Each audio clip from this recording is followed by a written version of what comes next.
Well, hey, good evening to you. Good Monday evening to you. How the heck is everybody? It is me. It is I, your friendly neighborhood, the Dungeon Delver, aka Bill Sylvie. And I apologize for the kind of lateness, late and second edition. But it's good to see y'all. So, I want to tell you guys about a very cool opportunity if you are a collector of interesting ephemera, sci-fi, fantasy, related autographs, that sort of thing. My God, I need better lights in here. I really do. I look like I'm sitting in a black hole. Anyway, I have spoken a lot about my friends over at Gods and Monsters. They're located here in Orlando, 5421 International Drive, Orlando, Florida. If you come down to the Orlando area, please do go there. Sorry, very thirsty today. But anyway, they recently acquired a small warehouse full of just all kinds of sci-fi stuff. Toys, comics, books, novels, presumably videotapes and that sort of thing. Check out Gods and Monsters on Facebook. They may not still be streaming, but right up to when I started the live stream tonight, Todd was streaming, just opening random boxes. Odds are there are some real treasures in there. I know of two, and I'm not going to say yet what he got until I know whether or not I can give a fair price for it.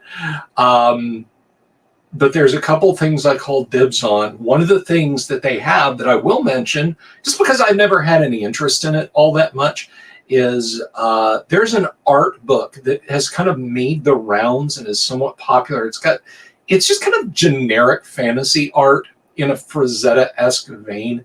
I think it's called Dungeons Below or something like that. And it's not for a game system, but there's actually kind of map layouts in it. If you know the book I'm talking about, yeah, one of those was just in a random box tonight.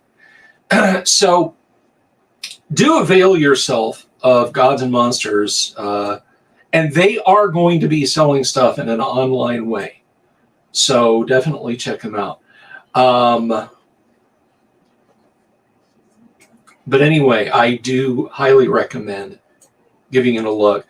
And again, they'll have an online store up and going. I'm really excited about everything that's going on over there because they're great people.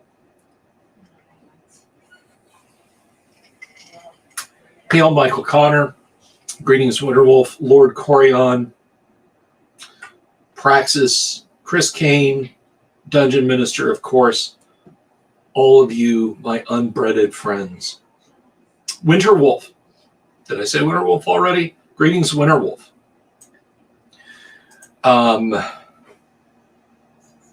So, yeah, that is a very cool thing, and you would do well to check that out if that is something that tickles your fancy. As for myself, well, you know, as usual, I am worn down, worn thin, you know, too much tripping and my soul's worn thin, like was said in probably one of the best songs of the grunge era. Hello, GR. Good to see you back. And welcome to anyone. We jumped up a little bit in subscribers, picked up 4 new subscribers in the last couple of days. So if you're just stopping by from what I talked about, there was another great article over on Clownfish, and I made a comment in there, and I said, hey, if you guys are interested in getting away from the drama that wizards seem to be enveloping themselves in with 5th edition and their attitude towards old versions, come on over and check the channel out.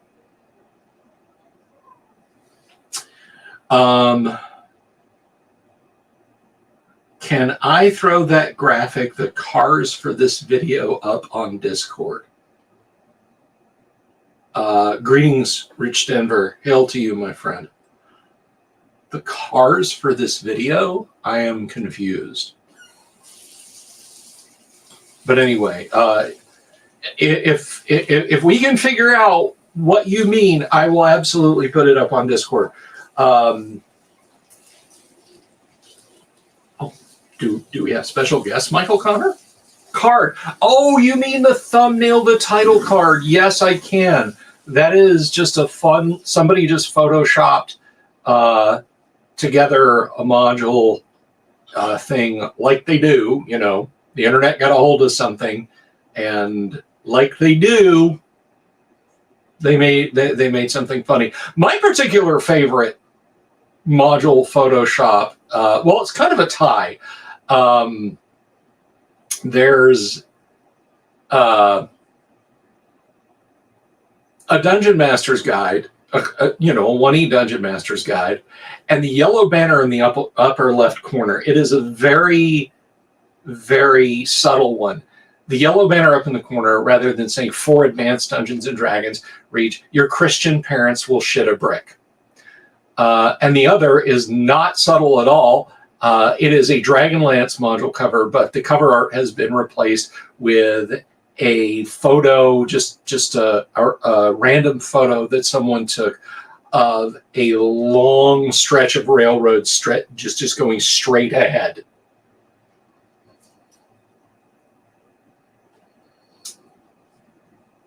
Yes, I know. Neon and Geeky are clownfish.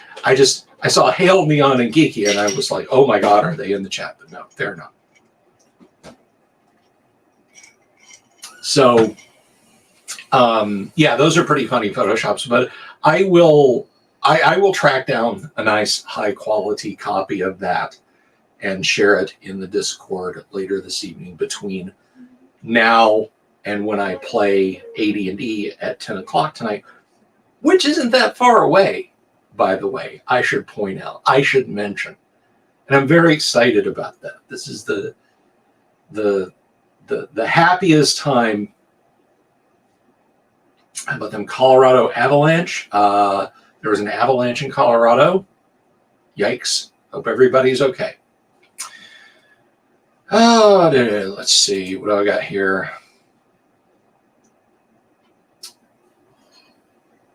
So yes, Gods and Monsters is still doing their thing with the merchandise that they have.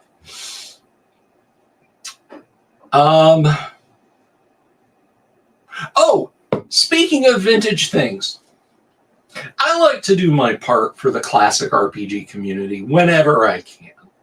I am fully aware that I try to cleave to respecting people's intellectual property, but the reality is,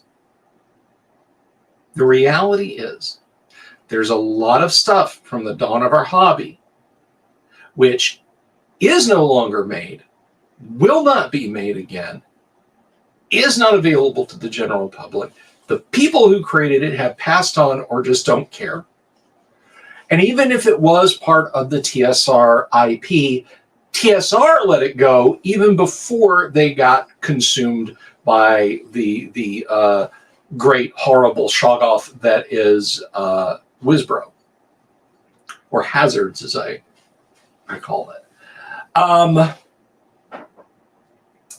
Someone asked, and I literally, I didn't go looking for this. This just came up in the news feed, just like random posts getting posted on Facebook. This being the international sign for random posts going up on Facebook, not to be confused with random posts on YouTube or on Twitter, which is this, not this. But anyway, so I saw this request. Someone was asking about a game. I thought it was a game. Someone was asking about a game that TSR had put out, even pre-Dungeons and Dragons, called Bio 1. And the cover always intrigued me because it looked like a sniper sight against a silhouetted person who was also holding a gun, and the title was down the right-hand side of the page, and it was that 70s computer font, which is an actual it was a font designed so you could print it in magnetic ink, and it could be read buy a computer like off of a strip, an alphanumeric code strip back in the 60s. WotC always generates drama, Chris. I think there are three chief exports out of the WotC offices are Dungeons and Dragons, Magic the Gathering, and social busybody drama surrounding the two. So Bio 1, somebody said they were trying to get together an eclectic, old school science fiction post-apocalypse game. They had never seen Bio 1, and they were interested in checking out Bio 1. And I thought, hey, maybe I can be of some help. Sometimes my Google foo works really well. And I'll tell you a story about that. I have Googled extremely rare out-of-print things. I really know how to abuse the hell out of Boolean operators. And if you don't know what a Boolean operator is in computer code, it is the addition and exclusion of certain data sets. And basically how you can phrase a question to Google to make it produce a specific answer. What I'm saying is my Google foo is strong. I have very strong Google foo. So they asked about Bio 1. So I said, well, let's go see if I can find, maybe somebody's got a PDF of it for sale. And sure enough, after I did, open quote, Bio 1, close quote, the name of the author, which I don't recall right now, PDF, TSR, 1974, and then I took some things out because, there were some, if you go looking for something deep enough in Google, there are front-facing, front-loaded recursive bots that will parse your search, feed back to Google, hey, yeah, we've got what he's looking for, and then you click that link and you go there and you get malware. And it's usually out of .ru domains, things like that. So, .cn, China. So I made very sure to use Boolean operators to get all that out of there. Once I'd constructed my search, bam. And it was on script. It was on script. So I snagged it because I have a script account that I occasionally activate. I snagged it, pulled it in, and I said, here you go. The only thing of note, the only thing of interest that's worth a damn in this, I'm just going to go ahead and spoil it for you, is that the list of TSR products in the back. Now, this is a 1974 product. D&D was released in January of 74, like mid-late January of 74, which means Bio 1 was released before then, and before TSR had a firm idea of when they would be selling it. So I grab it and I start looking through it. It is, not counting the cover, not counting the backmost catalog page, not this page left blank, because otherwise we would have to have an odd number of pieces of paper in our saddle stitch book, and that won't work. Not counting the back cover or anything. It's 13 pages long, and all it is designed to be a plug-in for any role-playing game or war game. Well, role-playing games didn't exist at that point, did they? But any role-playing game that involved firearms, such as Boot Hill. And so I said, okay, all right, this is kind of interesting. Let's see how this works.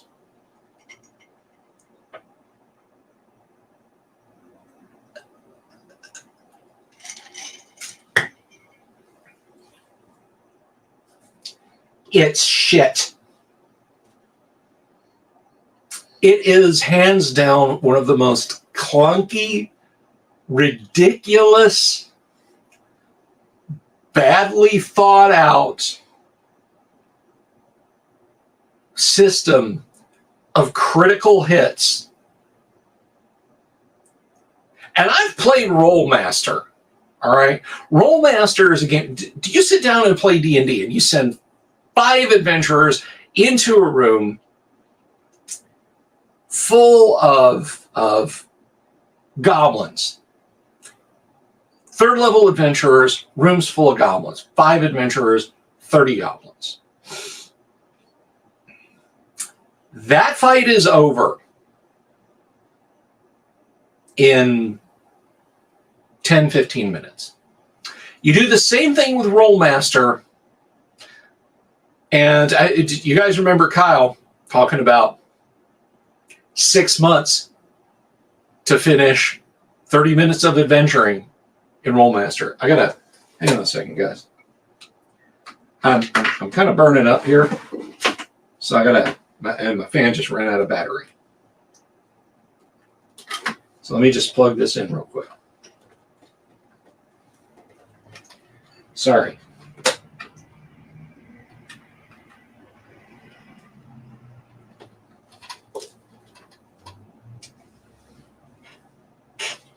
No, it's not going to work. Okay. I'll worry about it later. I'll just be hot and sweaty.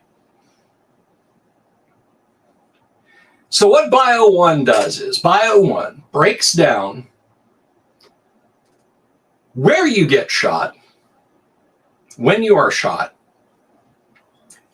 exactly, precisely. And I mean exactly and precisely. Let me see if I can find this, because I didn't bring a PDF over. I wasn't gonna.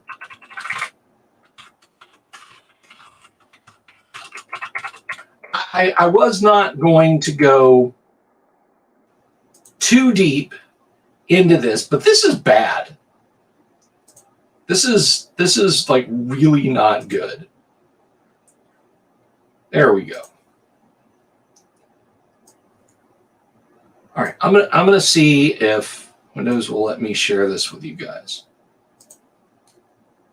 Share screen,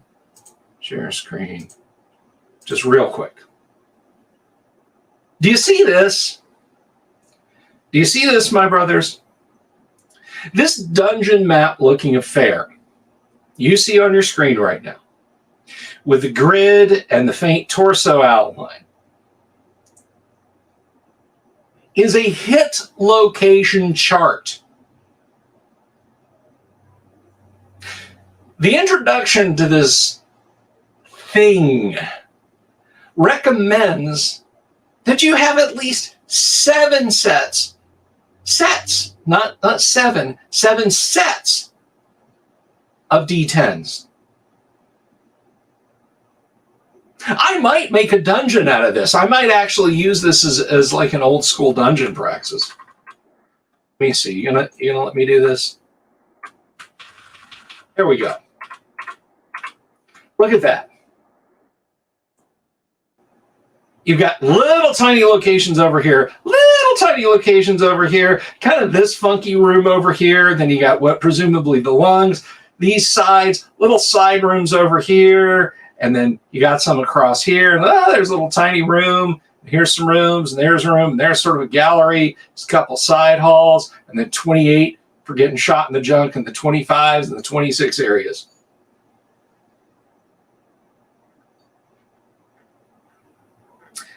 And all of these numbers surrounding it represent die rolls you have to make. So it's figuring out what room is in the 28. It's figuring out not just where you hit the person, where in the where you hit the person, and the where in the where you hit the person And that's just the location. Then the rules start figuring out how bad you might be bleeding in that area based on that area.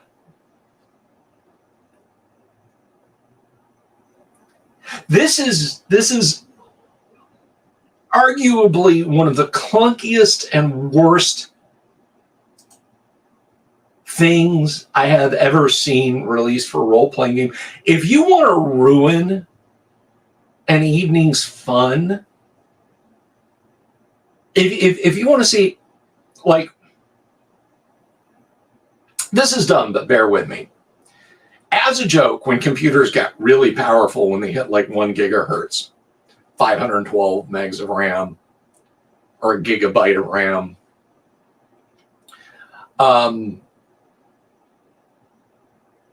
we used to run emulators, my friends and I. And we'd say, okay, here's what we're going to do. We're going to emulate an old Amiga 16-bit computer from like the early 1990s, late 1980s, early 1990s. Then we're going to run a DOS emulator on it. Then we're going to run Windows on the DOS emulator. Then we're going to run the Amiga emulator on the DOS. Just all this recursion to make things as stupid and complex as possible. If you wanted to take a lightweight role-playing game and start adding stuff to it to make it completely unusable and see how fast you could cause the game to start shuddering and smoking and the smell of burning rubber and electrical components start to waft up from a book, which is a decidedly analog device, start with Bio 1. That's all you'll need. It's not good. In fact, it's worse than not good. It's bad.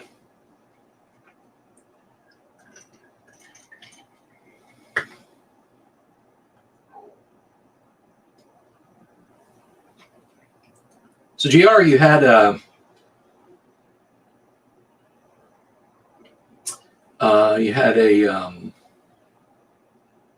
you actually had a copy of this, and you used it with Killer. Am I reading it right? So anyway, that was my experience with Bio 1. If you want it, I will pin it on our Discord. It's only the PDF is only like 2.8 megs.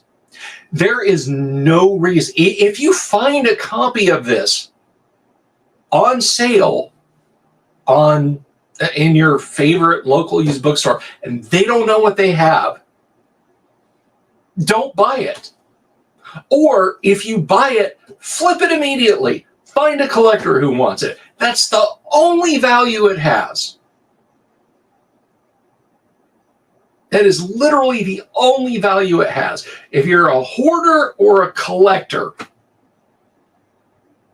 it will literally serve no purpose. You will never find a use for it, ever, ever, as a gaming product.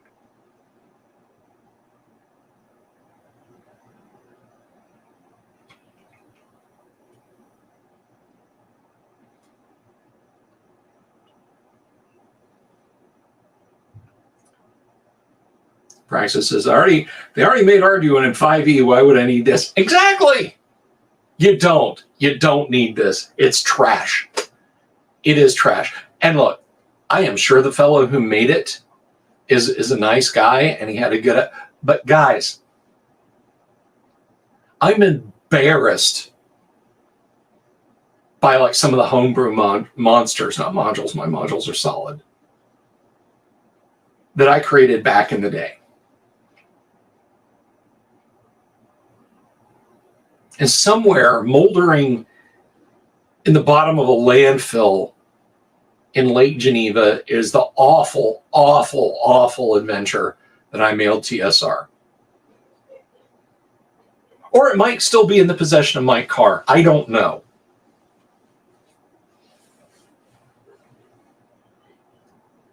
Michael Connor says, so it's just as useful as 4E. Yeah, basically. It is tits on a bowl. You don't want this, you don't need it. If you have a copy and you're like, oh, I might use it someday, or it's just going to need to have, just sell it. Unless you're a completist collector or a hoarder. There's literally no reason to own a copy of it. None. It has no redeeming tabletop values. None whatsoever. You will never use it.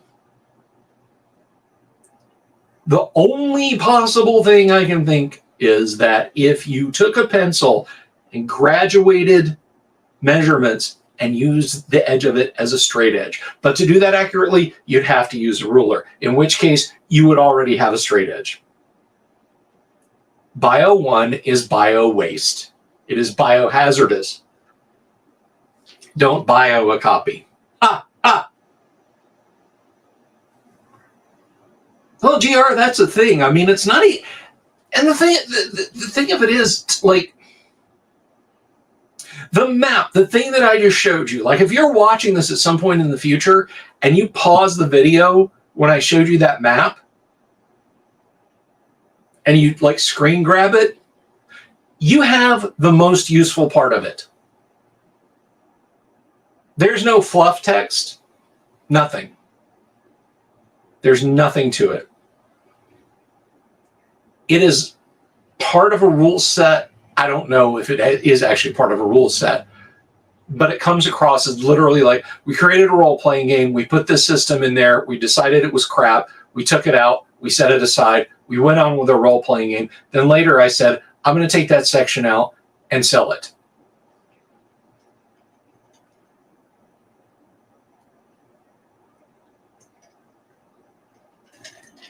Well, there are arm and leg locations. I just showed you guys the torso chart. Sorry, I've got something stuck in my tooth that's like actually causing me great discomfort, but I don't want to jam my finger in there and, you know, pick around with it. I mean, it's not old. There's not like, oh, look, there's some Greg Bell illustrations, or there's some Tracy Lesh illustrations, or there's some Deb Lawson or Larson illustrations. That kind of crude silhouette thing is it, and I guess the map, which is what we will call it. We'll call it the map.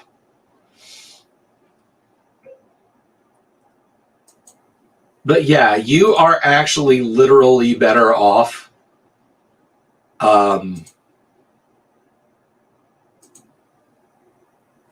not ever owning it. But again, I will put it in my Discord. TSR stopped selling it. I mean, you can't find mentions of it in the Gateway to Adventure catalogs, even the ones that came out in '77.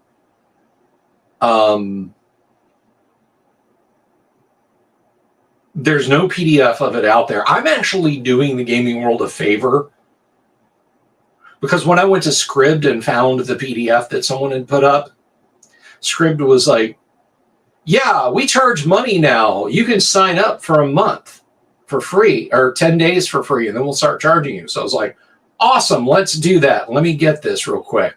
Downloaded it, then turned around and told Scribd, I want to unsubscribe. And they're like, are you sure? Yes. We'll give you 30 days for $5.99. Unsubscribe. Well, if you want to stay subscribed, again, we'll give you 30 days, but we also have a free unsubscribe.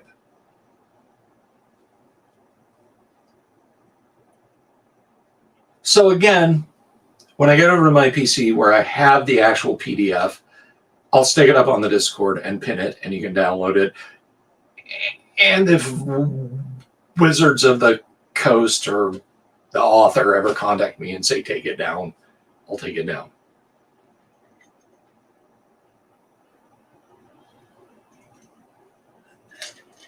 Michael Connor says, in the 90s, Art Talsorian was approached by a former Secret Service armor. He created a book for more realistic gun combat. It was pretty cool, but yeah. I think I told this story. Yeah, I know I told this story. Kyle was on. I told this story about I wrote R. Talsorian a letter, like a physical letter,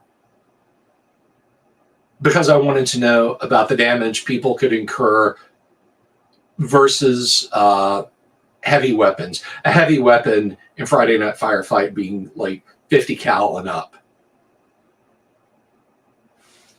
And rightly, whoever responded to me, and it was probably Mike Pondsmith, was very patient and said, honestly, they should probably die. But if you actually want to calculate it out, and I did because I was very into the Appleseed manga at the time, and I wanted to emulate Appleseed. It's Shiro Masamune. There's lots of powered armor. I mean powered armor. I don't mean Gundams. I don't even mean heavy gear or Votoms sized suits. Think like a Michelin Man kind of looking suit, but like way cooler. So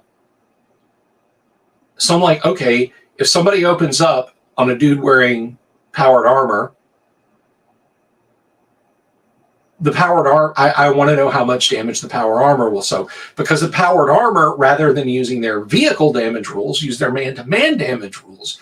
But it seems to me that the whole point behind powered armor is that you can take more damage, because most man-to-man weapons just bounce off power armor.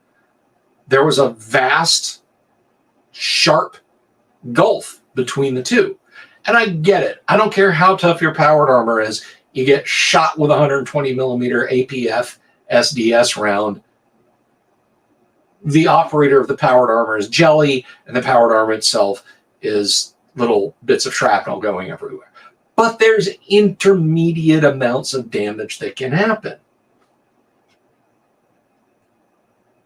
So I did reach out to them, and I discussed this, and I think they thought I think they just thought I meant like bare skin. Like if I got shot with a Vulcan autocannon, what would happen to me? You know, I would disappear in a red mist. But they're like, okay, here's how you calculate that.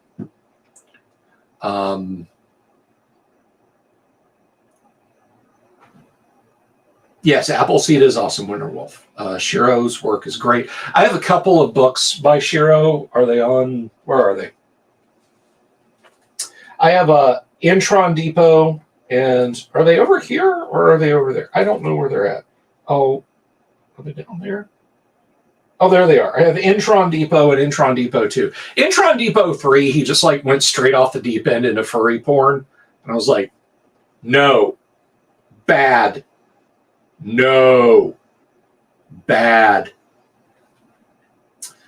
So I just had the first two. Chris Kane says, I found copies of Avalon Hill's Feudal and Acquire at NTRPG Con this weekend. First of all, if you got to go to NTRPG Con, that's awesome. I envy you. I wish I could have gotten to go. I don't think I'll ever get to go to NTRPG Con, but you know, that's life.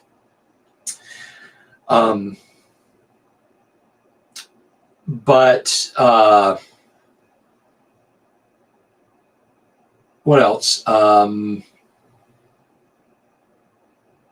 I was gonna, last weekend when I was cleaning up the our solarium, basically our sunroom. It is ostensibly the den/family room, but we don't do anything out there. It's just where bookshelves and a big screen TV are. That's it.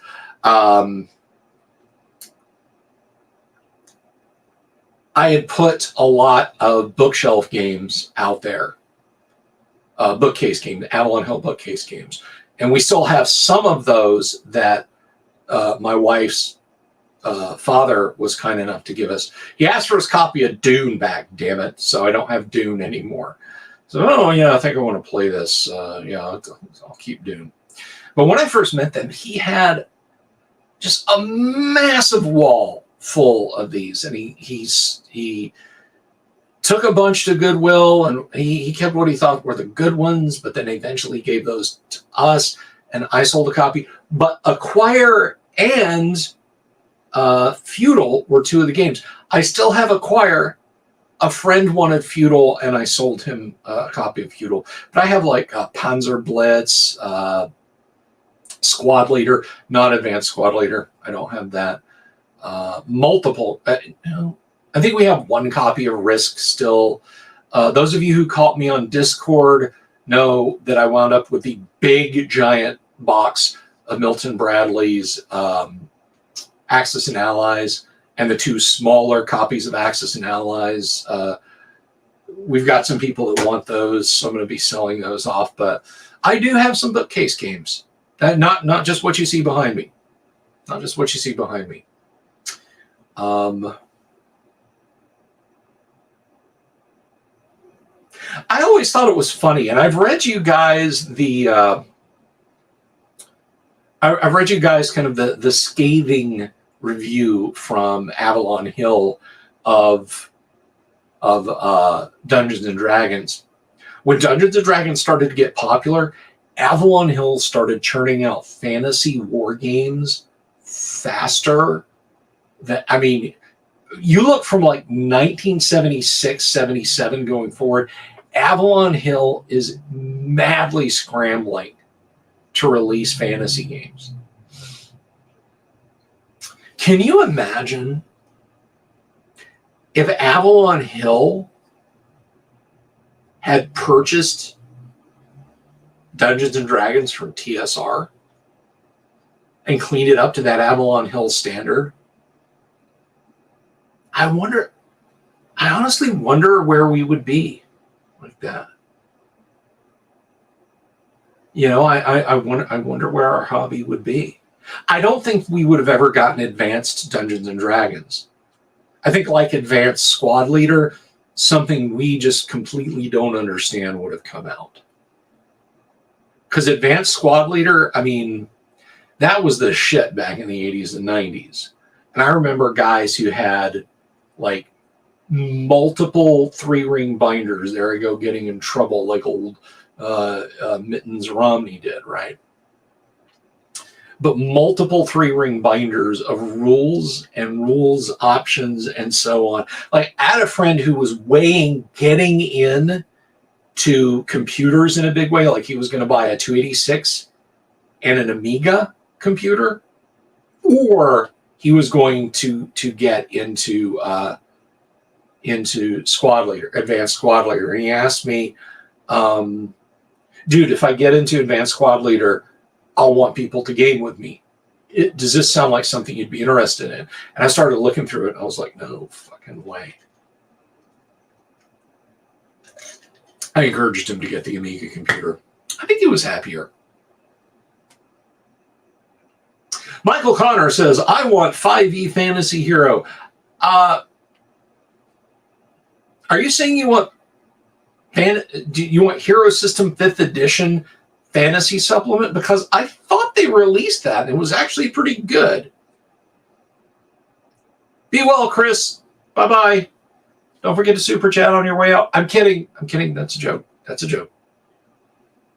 I kid about that. I kid about the grift. I appreciate it when people do, but I'm never like, since like, oh, you know, you need to super chat. Just have a good one. Thank you for stopping by. I need to stop that, though. Somebody's going to take it the wrong way one day. Let me see. Fantasy Hero.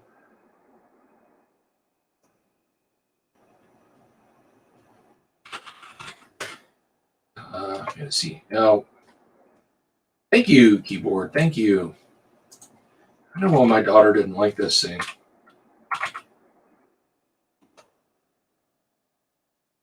So Hero Games Fantasy Hero.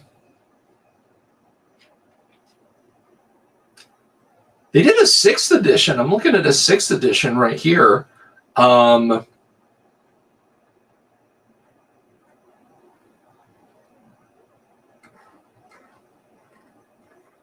Oh, that's why you want it. It's okay. I'm sorry. I thought you were saying like I want them to publish it.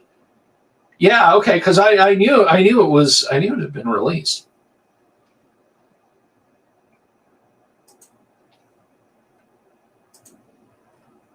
You know, one thing that up into the release of, I don't know, 7th edition or whatever you got in Hero System, Fantasy Hero, what have you, that I really, really liked was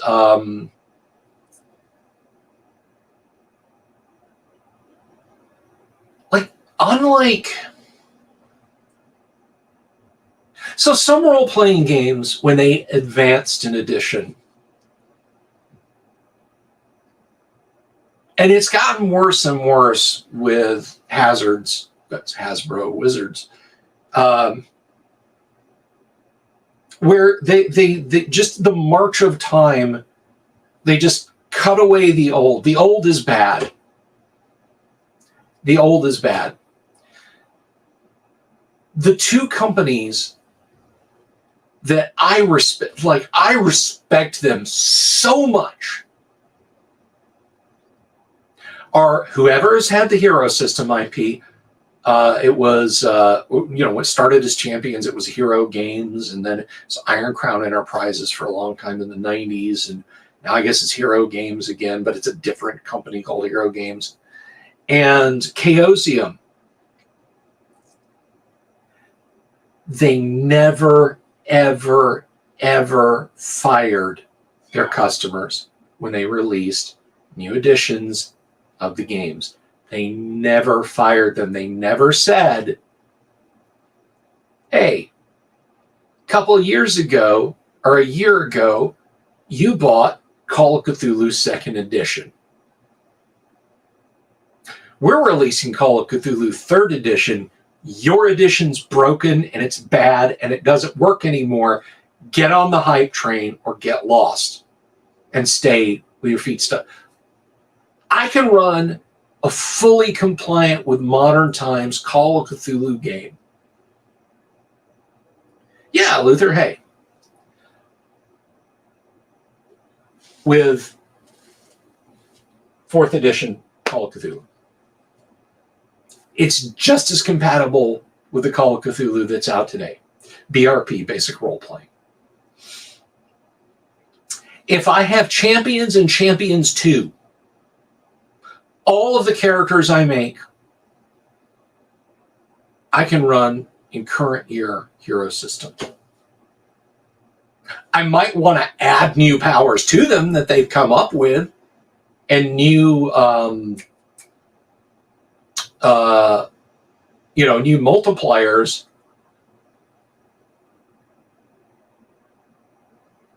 But they've never, ever, ever said, you're fired as a customer. If you like the old stuff, hit the road. They never pulled a bait and switch on customers. If you bought 3rd edition Call of Cthulhu the day before 4th edition came out, you didn't miss a thing. You could just keep playing.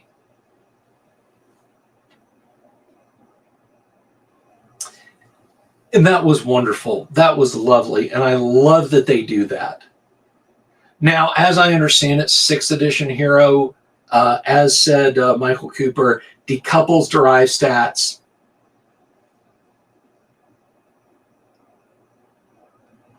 Making a far more crunchy build system. Okay. Sorry. I gotta... Pardon me for just a second, guys. Pardon me for just a second.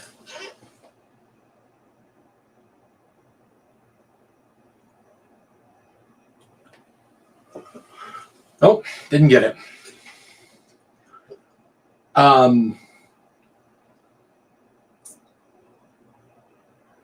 They never fired their players.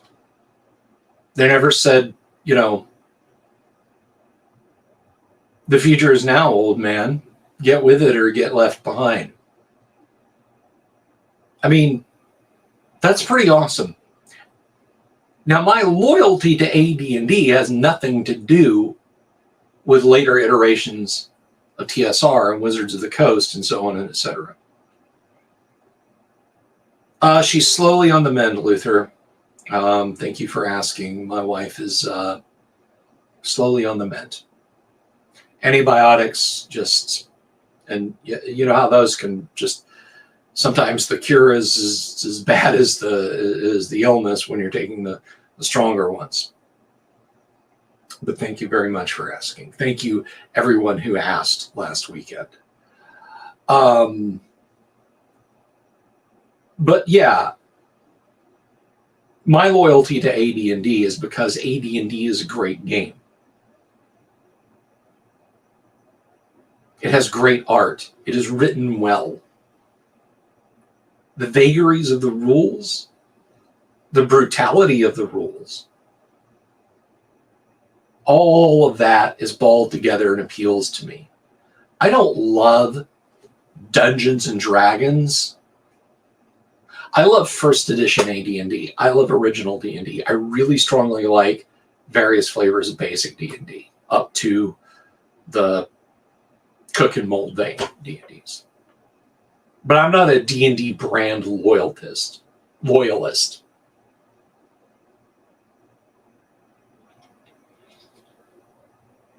But if this was, the Investigator's Island instead of the Delver's Dungeon, if we just talked about primarily Call of Cthulhu, or the Hero's Haven, and we talked about Hero System, I would be standing on my bully pulpit telling you guys how much I love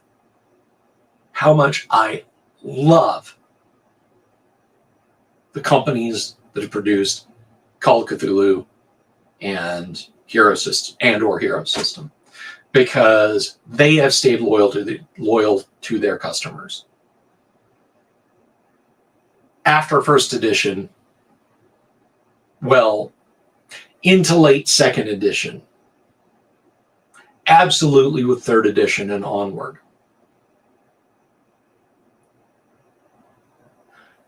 Not a word good to say about how every new edition, they fire their previous fan bases. Look, I hated fourth edition. I didn't even have to play it to see how screwed up it was.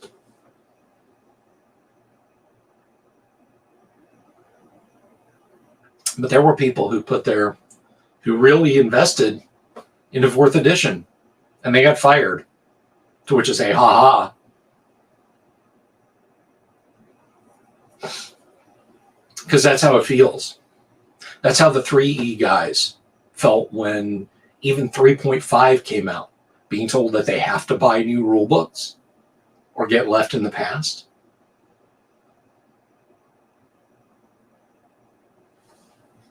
So that's just some of the praise that I can give to Chaosium, to whoever has owned the Hero System IP. They've done it, and they've done it right. And I can't think of any other role-playing game company where spanning decades, multiple decades, 40 years of conceptual continuity in Hero System, 40 years of conceptual continuity in Call of Cthulhu. Wrap your head around that.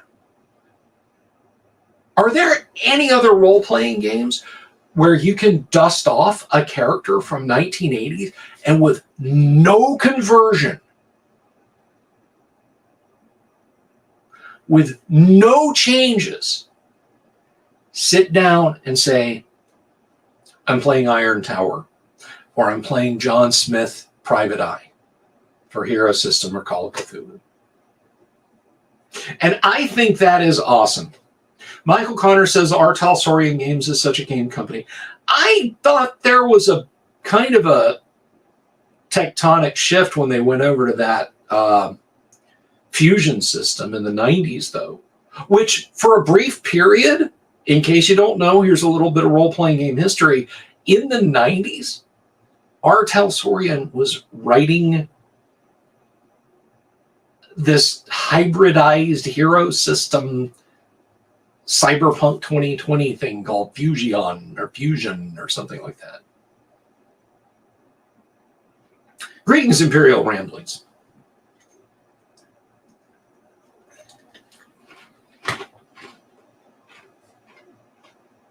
Um,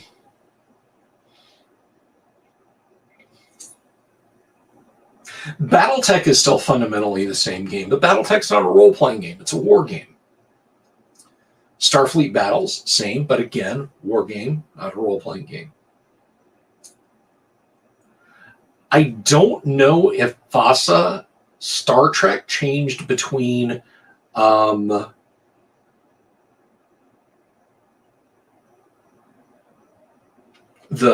set that I've shared with you guys, which is someplace behind me over here, or maybe it's down there, maybe it's over here.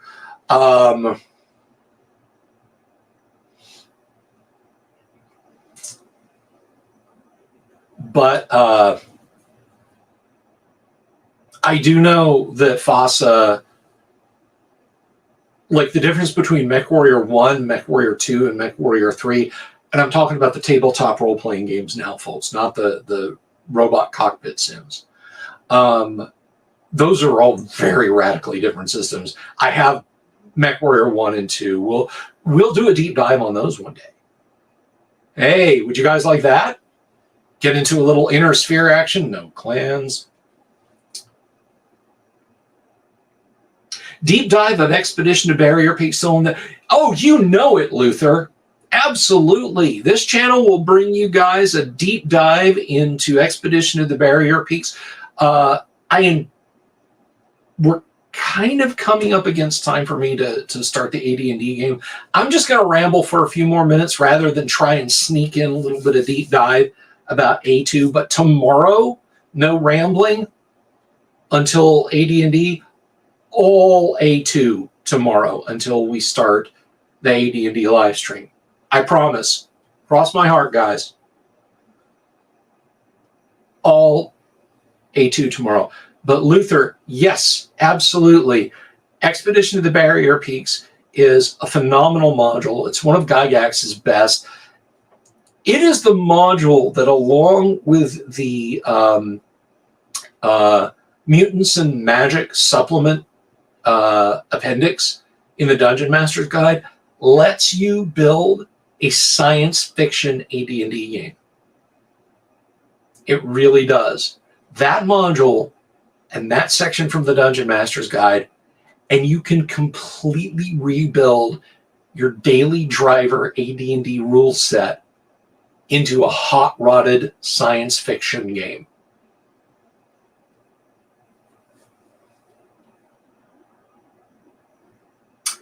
Luther says, I remember a lot of those games mentioned in Dragon Magazine a million years ago. Never had any. Well, you know, it's not everybody's cup of. Michael says it's not that far off, and you can use Mecton Zeta to build equipment for fusion. Yeah, my last Mecton thing was Mecton MTS plus Mecton 2, which I thoroughly enjoyed, despite how unbelievably wonky it was. I liked it because you could build Macross stuff, which I wanted to do, but I only had Battletech. I didn't have the Macross RPG, Robotech RPG from Palladium Books. So building Macross and Macross Plus with Mecton MTS. But let me tell you what, it's not good. It's clunky. A2 is Secret of the Slaver Stockade. That's right, Luther, it is. So we're going to wrap up A2. I have a feeling this week we should probably be able to get through all of A2. But if not, it's going to be because of Marquesa and her shenanigans. But then next week we'll get into A3. And you know what? I think because Luther has asked so politely, insistently but politely, when we finish the A series, our next deep dive, even though it'll be out of order, I should really do S1, S2, S3, and S4. Since it is a fan request, our deep dive after the Slavers series is going to be S3. Then we'll do S1, S2, and S4. We're doing S3, then S1, S2, S4. Little hints, little thing. Despite the codes, they are not related. There is no mission that takes you from Tomb of Horrors to White Plume Mountain. For one, White Plume Mountain is intended for character levels 5 to 10, depending on party size. Tomb of Horrors is for characters from 10th to 14th. It's a fine way to end a campaign one way or the other.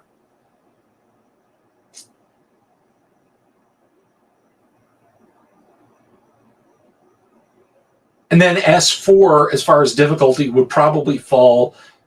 I mean, S3 is more difficult, I would say, than S1. I mean, if you're going to pick an order to play them in, if you as the DM just had it in your head, no, I'm going to link these modules together because they're all in the S or special series, I would say S2, S4, S1, S3.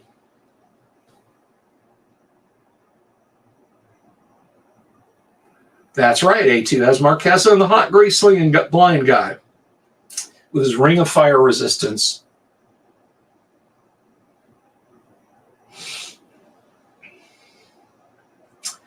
Let's see. Praxis says, my Sunday crew finished A2 in a way I've never seen before. 3 PCs, 5 NPCs, no death, captured Marquesa and Marquesa body double. Their party leader believes front doors are for dead PCs. I like that. So what they do with the body double, she's not evil. The poor thing is literally had her brain damaged by Marquesa. I mean, by magic spells, torture, and vivisection, that poor woman has been damaged by Marquesa. So I mean, lots of heal spells, deep ESP readings to try and figure out what she did look like, and polymorph her back to that. There's a lot of opportunities to be very good people in A2, depending on who you rescue and how you rescue them. And speaking of good people, speaking of very good people, I want to take a minute to thank some folks, as I often do, and give a big round of applause to Joshua Garlock, Lord Corion, Ricky Maru, Mobius, Kevin Reynolds, Doomsword Deathmaster, Mark Simpson, Damien247, James F. Keck, William Smith, The Dungeon Minister, Maniwal, Mark Corey, Kevin Wood, Todd Sharp, ever-frighteningly named Carnivore Farmer, Rob, I can't say that, you listen, Jeremy Rule, Boganora, Mikey Mank, and Sky Hernstrom. Now, I hate to do this. I hate to do what I'm about to do because it sounds like just open begging, and that's not what I'm doing. If you are with us on Subscribestar, if you are supporting the show on Subscribestar, there is just a handful of people. There's just 4 people. At less than 5 subs on Subscribestar, it does not auto-debit. If you're supporting us on Subscribestar, if you're one of those people, could you please go in and and do the pay if you want to do so this month? It does not automatically take the money out of your accounts and send it to me. So if you're supporting us on Subscribestar, please do that, because otherwise it just sits there and it doesn't. It don't do nothing. So I thank you. I thank you very much for that.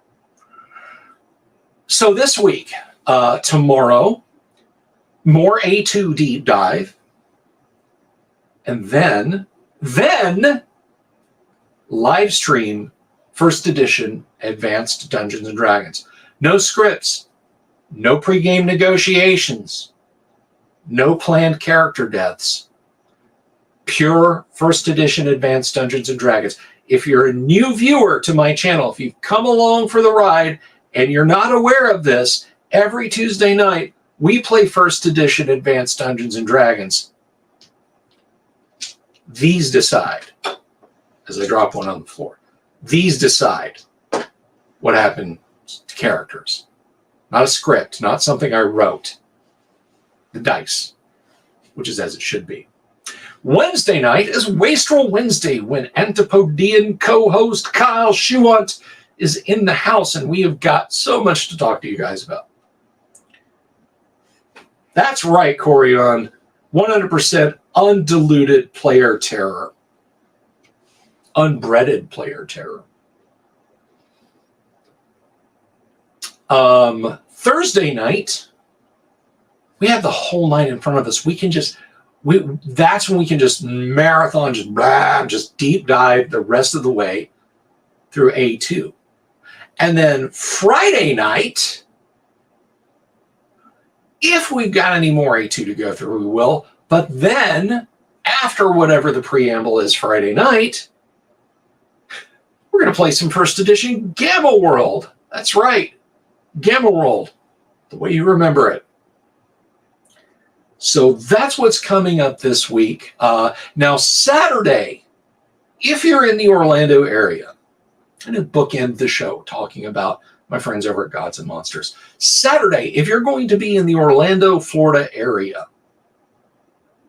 coming out to Gods and Monsters, because I am going to be out there all day. I will be playing first edition Advanced Dungeons and Dragons in the afternoon, morning/afternoon time. I may play some second edition Space Hulk. It kind of depends on what people are feeling. And then in the evening, Tales from the Loop. So I have kind of a full week ahead in front of me of coolness to happen. If I drop a die, it turns into a nopahedron. Where'd it go? I mean, it's pitch black down there. I'm not going to find it easily. I'm not going to grab it with my foot, that's for sure. Yeah, no. So anyway, that's what I've got going on this week. Thank you to everyone who has subscribed. Thank you to everyone who supports the show. I absolutely appreciate it, and it is really, really awesome that you guys do that. Never found Mechton to be clunky.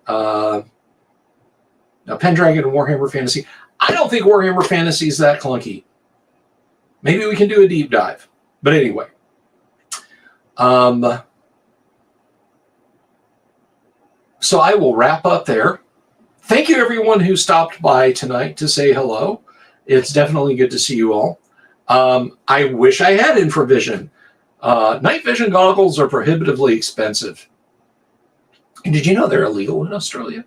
You can't own NVGs. You can't own body armor. So you guys have a wonderful evening. Bless you all. Thank you all. Thank you for your well wishes from my wife, particularly Luther. And I will see you all tomorrow night. Peace.